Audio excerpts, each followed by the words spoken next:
Bis repetita, comme l'année dernière, le gouvernement a remis le couvert en déposant plus tardivement encore le projet de loi de finances 2025 sur la table des députés. C'est avec un retard d'un mois que les députés vont enfin prendre connaissance du projet de loi de finances, un document de milliers de pages contenant des innovations fiscales que les élus du peuple auront à peine le temps de parcourir. Tout porte à croire que le gouvernement s'affairait encore à ces arrangements puisque ce projet de loi a été déposé au même moment où le Premier ministre délivrait son discours économique, financier et culturel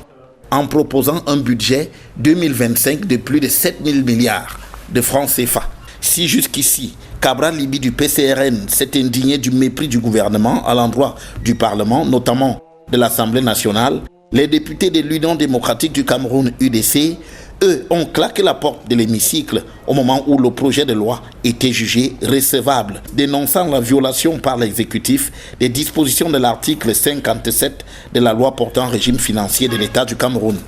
Au moment où la discussion générale avant l'adoption du projet de loi de finances 2025 devrait incessamment avoir lieu, Jean-Michel Ninche du SDF appelle déjà à une opération de blocage similaire à celle d'il y a 2 ans.